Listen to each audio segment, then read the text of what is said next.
On the World News Tonight, Vice President Evans expresses gratitude to Rivers people for their support, calls on all citizens to recommit to tolerance, reconciliation.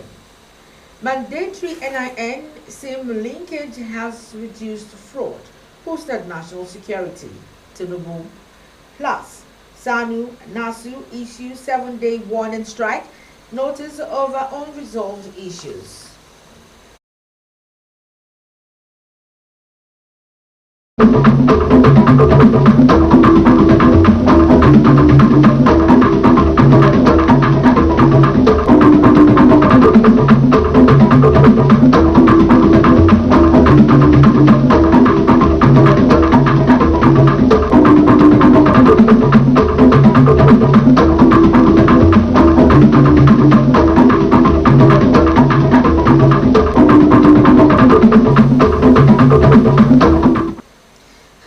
Very good evening and welcome to the Rstv World News.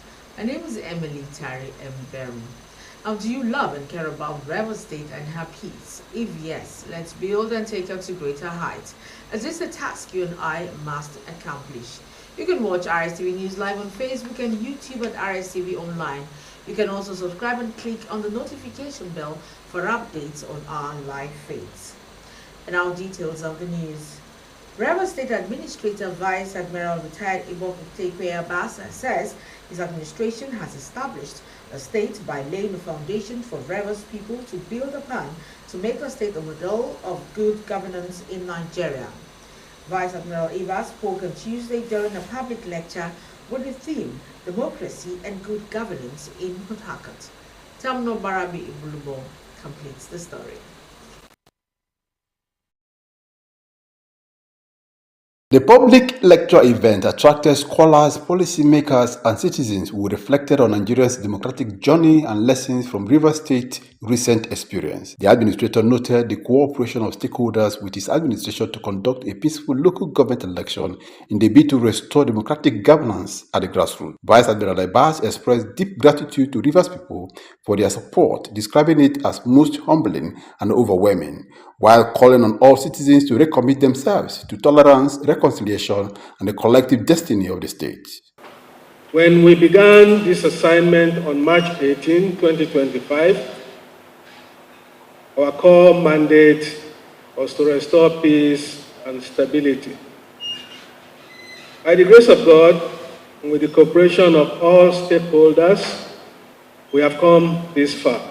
Emergency rule was never a choice. It was a necessity forced upon us by insecurity, political impasse. Yet, in hindsight, it offered us enduring lessons that peace is priceless. Without security, no other aspiration is possible.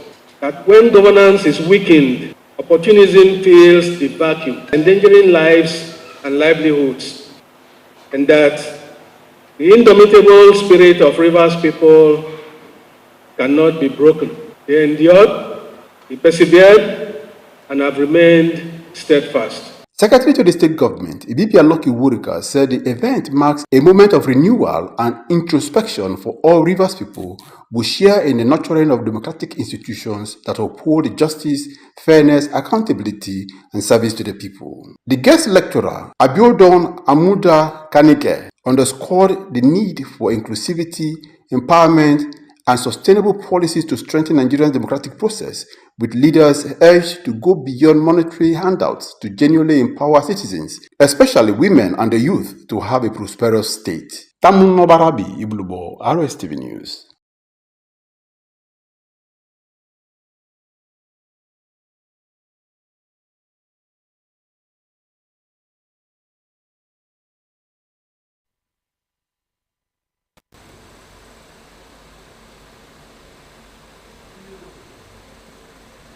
A two-day training has begun in Port Harcourt for local government chairmen, the vice chairman, and leaders of legislative councils in the 23 local government areas of the state, with the theme Transformational Leadership and Accountable Service in Local Governments.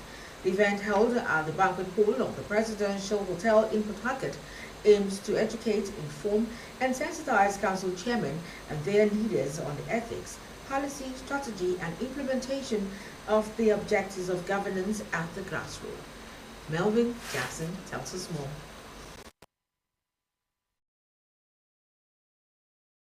Declaring the workshop open, the sole administrator of Rivers State, Vice Admiral retired Ebokete Ekweibas, said that the training would ignite trust, mobilize community and demonstrate courage in decision making. Represented by the Secretary to the State Government, Professor Ibibia Walter, the sole administrator described the training as a journey that will test local government chairmen and legislative council leaders' vision and integrity. Vice Admiral Ibas added that leadership is not a matter of title or dignity, but about service, sacrifice, and stewardship. History reminds us that great leaders are not defined by comfort or convenience, but by the ability to rise above challenge. The second pillar of this retreat, accountable service, reminds us that legitimacy in leadership rests not merely on election. Fair enough, elections are important, and it shows that you are actually endorsed by your own people, but it goes beyond that. Legitimacy on leadership actually borders on performance. Accountability is the lifeblood of trust between government and the governed. When budgets are transparent, when decisions are explained, when resources are equitably allocated, and when leaders subject themselves to scrutiny, then trust is deepened and governance becomes sustainable.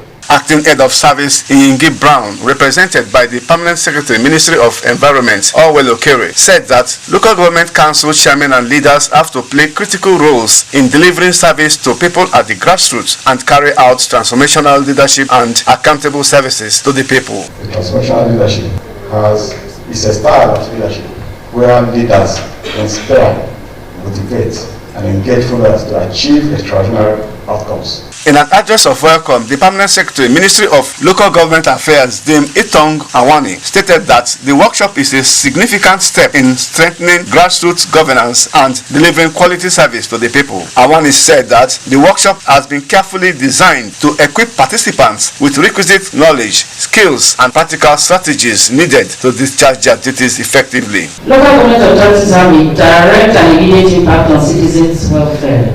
It is therefore essential that you understand your roles, responsibilities, and the ethical standards expected of you. Some of you are not new in this game, especially I'm talking to the council chairmen. They were here before they're here, so they understand the nitty-gritty of the job they assigned themselves to do. Participants who lauded the state government for the gesture described the workshop as apt and timely and promised to replicate the same in their various local government areas. So all we need to do is organize same workshop in our LGA. Call all the critical stakeholders, the chiefs, the youths, the women, our traditional rulers, and let them know that all of us we have to put our hands on deck to carry the LGA along. The first step as a leader is just to be empathetic, because when you bring empathy into place, I think leadership will be smooth. When you think of the people's problems and have them in mind, I think it's the first step and the best way to go about it. Melvin Jackson, Rstv News. Now, in its resolve to ensure alternative dispute resolution and inclusive peace for sustainable development in the Niger Delta region, the Department of Dispute and Conflict Resolution and Niger Delta Development Commission has organized stakeholders meeting in Port Harcourt. Justice Ihumo has details. The stakeholders meeting with the team fostering lasting peace through alternative dispute resolution, lesson from the past, building future opportunities to advance the renewed hope agenda was geared towards appraising the past challenges of the region and how the present situation can be sustained and improved. The keynote address was presented by the founding executive director of African Center for Leadership, Strategy and Development, Dr. Otaif Ibuzo. This conference is timely and significant for several reasons. Nigeria has experienced cycles of violent conflict ranging from civil war, ethno-religious clashes, militancy in the Niger Delta, insurgency, farmer herder conflicts to electoral violence. Other presentations centered on deepening culture of dialogue and mediation, integrating ADR into traditional resolution and peace-building process, as well as strengthening communal institutions through ADR, exploring opportunities for inclusive governance and sustainable development. So there are better ways of doing things. You can dialogue, you can communicate with each other, you can solve issues on one table. And that way issues can come up. We now discuss the things that must be done to ensure that the world will live in peace. Our youth are here to listen carefully of what they are going to learn from this program now. They cannot go back using the ADR mechanism of mediation, reconciliation, and engagement to achieve the renewal agenda of Mr. President. Some participants speak on the impact of the meeting. For me, NDDC has just given an opportunity for us to develop the capacity of our people, that let us be able to learn to negotiate our interests without having to resort into violence. There is a tendency of people hiding those things that should get to the people that will not lead to conflict, and then we begin to look for alternative dispute resolution. The important part is how do we resolve that? I've been listening to the speaker over there, the lecturer, the one who gave us lecture. I asked myself a question: can we achieve all of this without genuine love? You can see that in all of his programs, youth inclusiveness has also topped the rank. And to that effect, I would say kudos to him, and I want to encourage him to sustain this tempo. So if they continue like this, there will be peace and orderliness in the Niger Delta. Justice Ihuo, Rstv News.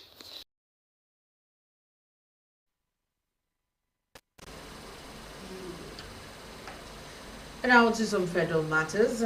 President Bola Tinubu on Tuesday said that the linkage of the national identification number with SIM cards has drastically reduced fraud and improved national security. Tinubu, who was represented by the Secretary to the Government of the Federation, Senator George Akume, spoke at the 2025 National Day of Identity organized by the National Identity Management Commission in Abuja. The president noted that identity is now more than a record, describing it as the foundation of citizenship, a gateway to opportunity, and the anchor for national security. He added that the national identification number, supported by the public key infrastructure, has become central to Nigeria's digital transformation, making transactions more secure and building citizens' trust in government and private institutions. Now, Vice President Kashim Shettima has said that Nigeria must revive and revitalize its railway services to maintain its lead as the logistics hub of Africa. Shettima stated this in Abuja while declaring open the second International Railway Conference.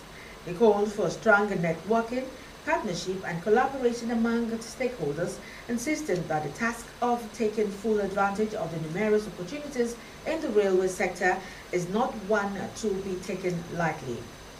The Vice President restated the firm resolve of the Tinubu administration to link all cities in Nigeria through railways and roads to enhance industrialization.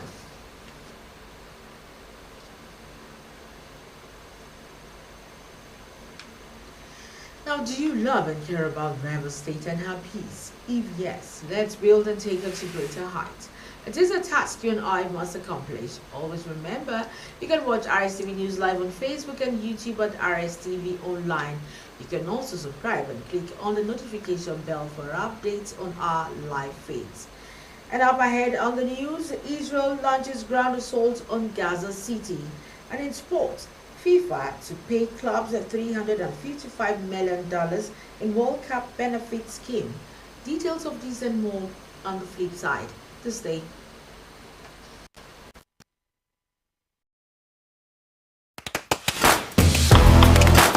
Power Oil Light. Light enough for movement. Real enough for taste. Power Oil. My choice for my family.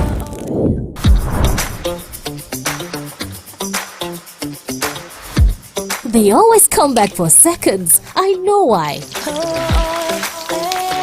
Power Oil, my choice for my family.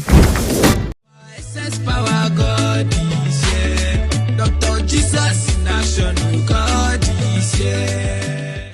The Omega Power Ministries OPM Worldwide presents Dr. Jesus Night with Coconut. It is a night of divine healing. It is a night of God's visitation with divine favor. It is a night of instant miracles, signs and wonders. It is a night of total transformation. It is a night where yokes will be broken, mantles will be released, and great destinies will be activated. Date: Friday, 5th September 2025. Time: 8 p.m. till dawn. Venue: OPM Headquarters, Dr. Jesus City, Mbodo Alu, Rivers State, Nigeria. Come with your coconut and receive what heaven has reserved for you. OPM, Dr. Jesus in action. Dr. Jesus in action. God is here. Power Oil Light. Light enough for movement. Real enough for taste. Power Oil, my choice for my family.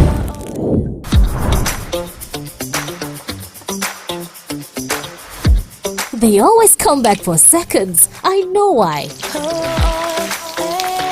Power Oil, my choice for my family. This is Rstv World News. We bring you world-class news, accurate, first-hand, entertaining, balanced analysis. Rstv, Channel 22 Pohakorts. Power Oil Light. Light enough for movement. Real enough for taste. Power Oil, my choice for my family.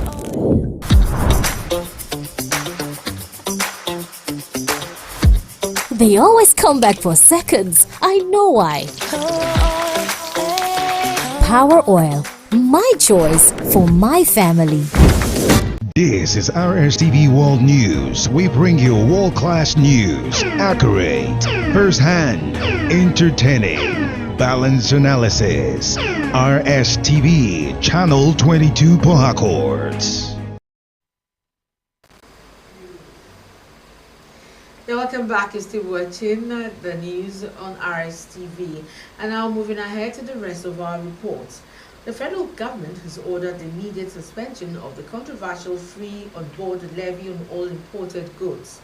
In a directive issued on Tuesday, Finance Minister Wale Edun said that the levy introduced by the Nigeria Customs Service NCS last month should be suspended to address the concerns raised by businesses.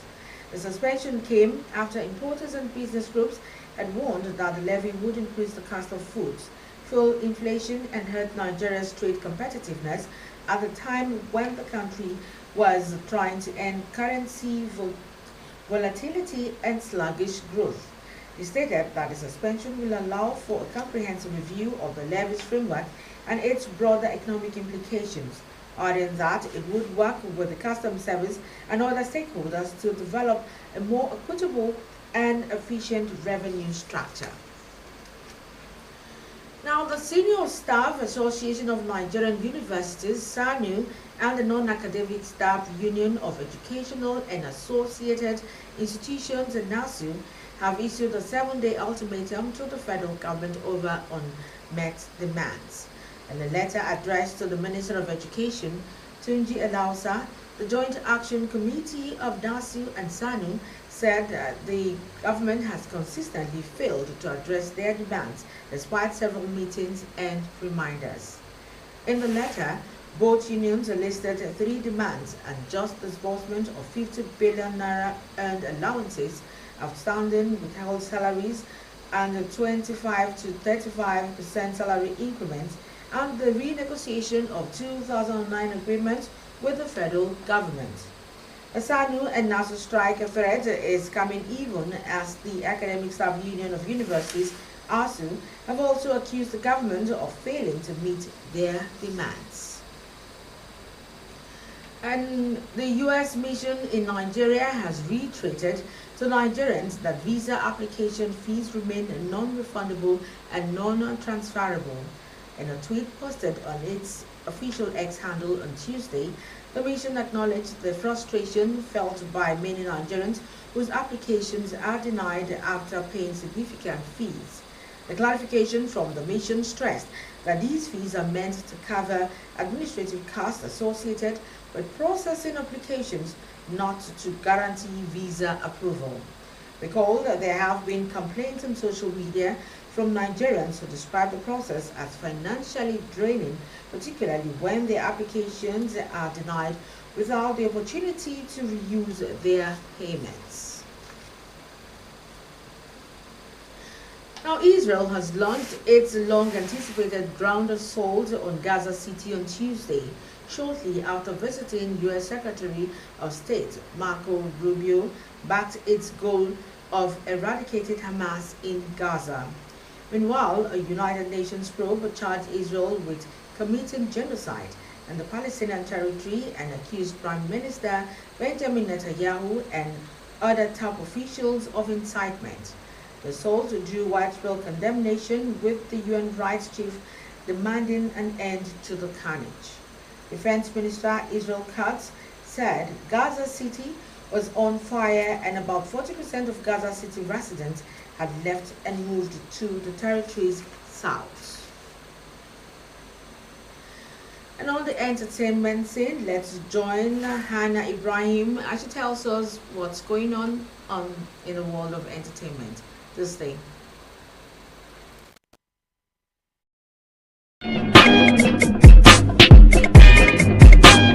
Celebrity Nigerian UK-based pastor Toby Adeboyega has shared an update about his health after undergoing cancer surgery.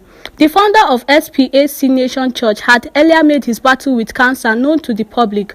However, speaking on his recovery journey in a new video on the internet, Adeboyega disclosed that he is prepared to start chemotherapy, which another phase of his treatment. He further explained that while Nigeria would rebuke such diagnosis, he accepted the reality and faced it with courage. He also appreciated the public for their prayers and support. Nigerian chef Hilda Basi has broken the world record for cooking the largest ever pot of jollof rice in Lagos. Guinness World Records confirmed the achievement on social media, saying Ms. Basi's concoction of the popular West African dish weighed in a staggering 8,780 kilograms. After 9 hours of cooking, the effort was almost thrown into jeopardy after the giant pot used to make the dish broke as it was being moisted onto a crane to be weighed. Thankfully, none of the rice was spilled. Ms. Basi celebrated the triumph by thanking her team and supporters. British Netflix series Adolescence and The American, The Pit, and The Studio dramas were the major winners at the 2025 Emmy Awards.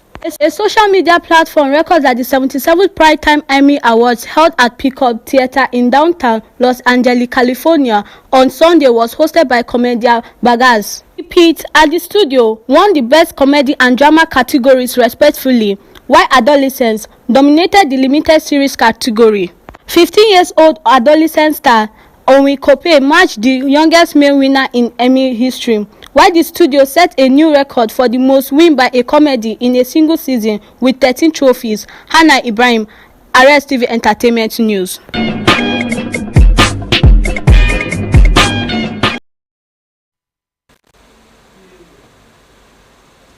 And now sports. Former Super Eagles of Nigeria star Ifeanyi Udeze has hailed Toby Amusan for winning a silver medal at this year's World Athletics Championship in Tokyo, Japan. Speaking to newsmen, Udeze congratulated Amusan, who won silver in the women's 100 meters hurdles, finishing behind Switzerland's Dichaji Kambuji. Godfrey Barango tells us more.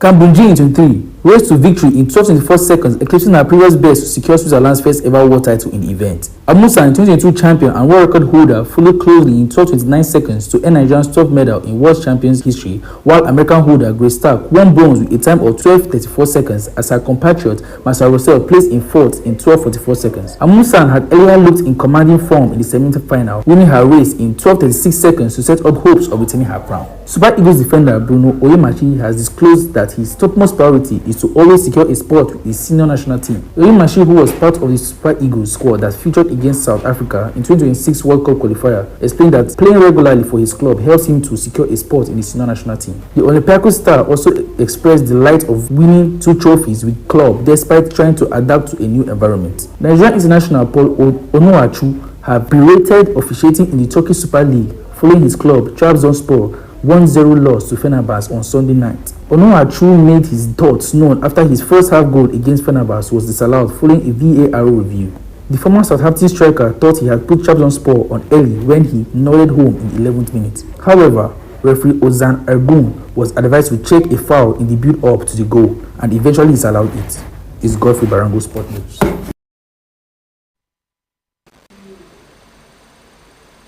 And still on sports, FIFA announced a $355 million payout to clubs releasing players for next year's World Cup, a 70% hike on the 2022 edition.